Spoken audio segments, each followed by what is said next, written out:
Hello, welcome to my channel where I talk about all things natural dyes and share natural dye tutorials with you.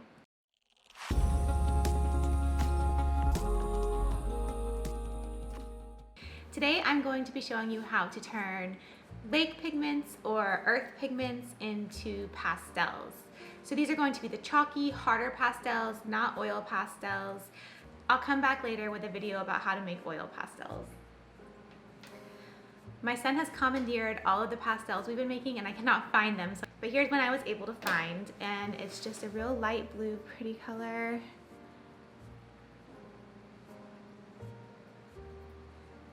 And it was made from a lake that I made from some leftover juice from a fresh leaf indigo dye that I did. So pastels are actually really simple to make. And just like all art supplies, the measurements, the recipes, they're all kind of more like suggestions. So you have to be willing to spend a little bit of time experimenting and playing and seeing what different amounts of binder and filler do for your pastels, and just kind of figuring out for yourself what you like and how you like your pastels to feel and how you like them to go down onto paper or whatever you're going to be using them for. Okay, so what you will need for making pastels. I'm going to be showing you how I like to make pastels. There are a lot of alternative recipes and I'll be kind of giving you some of those alternate ingredients along the way, things that you could sub, ways that you can make this cheaper. So you're going to need your pigment. I'm going to be using more of that fresh leaf indigo pigment. I had it all ground up already. You can be using a earth pigment, a clay, a mineral that you found from the ground, from the earth. So that's also an option. I'm using a lake pigment, and if you're interested in learning how to make a lake pigment, I have a video about that I will link below. You're going to need a binder. I'm going to be using gum arabic for my binder mixed with some water. You can also use oat milk, and I will explain how to make the oat milk binder in the description box below. You're going to want to use a filler. I like to use calcium carbonate for my filler. Some people use talc. I don't like to use talc. I much prefer to use calcium carbonate. You're going to need something to mix your pigment and your filler and your binder on. I use my glass slab from when I make watercolors. You don't need a glass slab. You could use a plate, a glass cutting board, a bowl. It really doesn't matter. This makes it very easy and simple, but it's definitely not necessary. You're going to want a fine mesh strainer, some type of measuring spoon that you're not going to be using for food again. A palette knife, it's really optional. You don't have to have a palette knife. You can use any kind of mixing apparatus. You could even use your fingers. This is not a very picky process. I like to use a palette knife. It's just not necessary. An optional ingredient is some soap shavings. I like to use Pastel soap. Many people prefer Dial. I don't like to use Dial. It's scented and I just don't like to have it in my house, so I find that Pastel works just fine. And really that's it. That's all you're going to need to make pastels. It's a very simple process, and like I said, you can even find recipes where you use less than this. Some people just use distilled water to mix their pigments together to make pastels, and it's a very pure pastel, pure pigment. So this is just the way I have found that I like to do it, but there are many options out there. So I'm going to go ahead and bring you overhead so you can see exactly what I'm doing, and I'll talk you through the process while you're watching. Alright, so the very first thing I'm going to do is I'm going to measure out some of my pigment, and I forgot to mention in my supplies that I use a little bowl. You don't need it, you can measure right onto whatever you're going to be mixing on, so it's optional.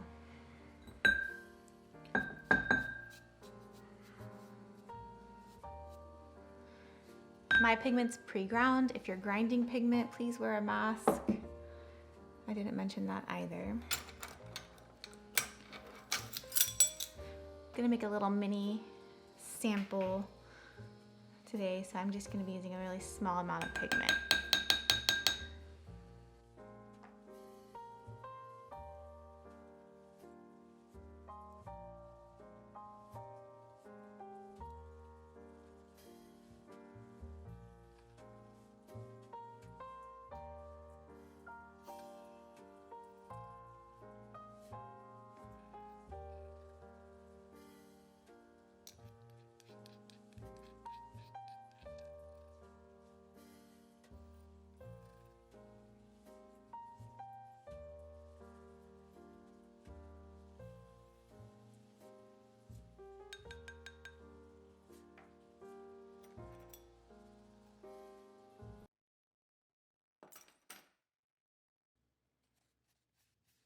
This should be just about 1 teaspoon of pigment.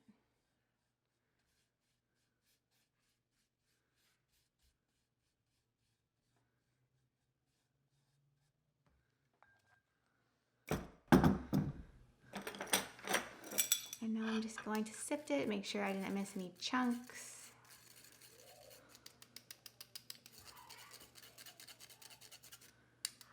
Looks good.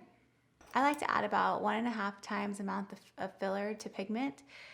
Some recipes call for 2 times. It's just really up to you. You're gonna see that this beautiful blue pigment is gonna become really light, like the one I showed you in the example. So the more filler that you add, the more light your pigment's going to become.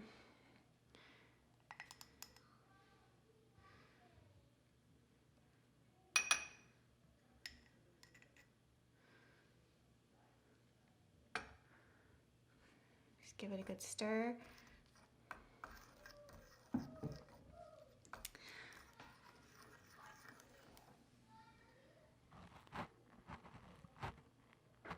Again, this is just my method. Some people don't mix their filler in until after they've already put their binder in, but this is just the way that I like to do it. Okay, we're gonna pour that right onto our slab or your plate or whatever you're using. And you can make a little indentation to hold your binder. Now this binder I made, it's just 1 part gum arabic to 20 parts water. It's real watery still, you can see. Gum arabic makes a harder pastel. There's other gums you can use to make a little bit of softer pastel. And like I said, you can use oat milk, and I'll post that down below. So as far as binder goes, now there's no real recipe as far as how much you put in. It's more of a feel. You want to have a putty-like consistency. So I just start mixing mine in, and I just add more as I go.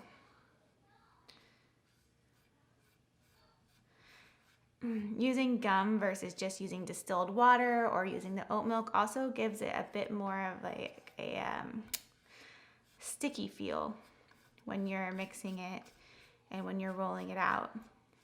So it's all different, and there's good and bad about all of them. But like I said, this is just the one I have come to prefer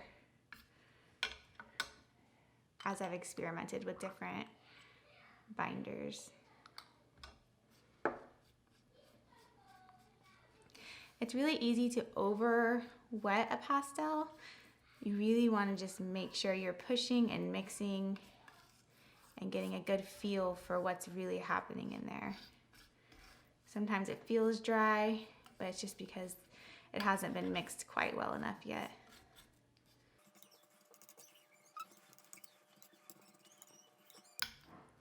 Sometimes when you're using a earth pigment, like when you're using a clay, you really don't have to add filler because the filler is there, the clay is there.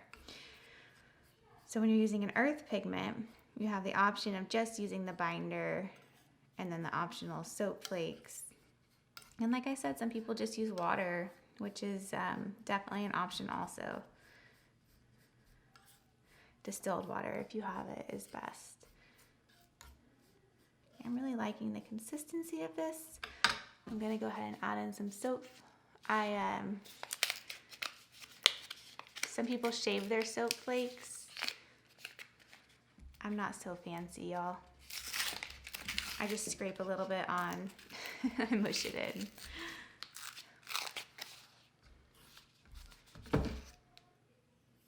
I actually used my other bar soap that I had for pastel making for actual soap in my bathroom the other day, so I had to get a new one. But you can see I'm just gonna shave a little bit off the side here, like so. There's no amount that's right or wrong. That should be plenty. And I'm just gonna mix it right in. It's really the oils in the soap that are gonna make it softer, make the pastel softer. And so you kind of have to give them a good mix, a good push to get those in there. And then you'll also, you know, when you're rolling it with your hands in a bit, you'll be able to mush it a bit more.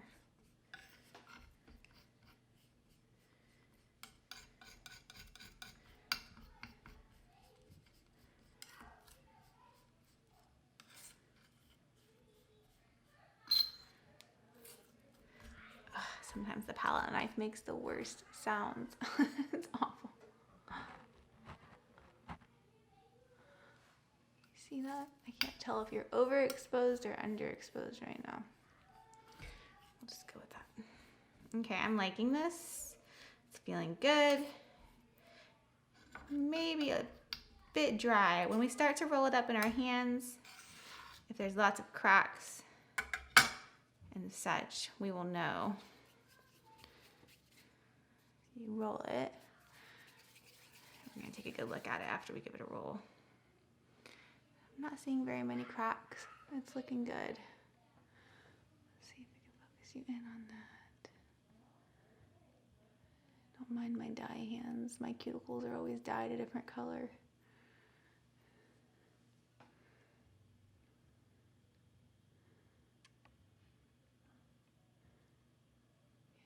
Looking good. So I'm just gonna roll it. You can roll it on your palette. You can roll it in your hands. You can roll it however you like to roll it. The thickness is up to you. It's all really up to you. There we go. It's looking really nice. This color looks beautiful. And it's a mini one.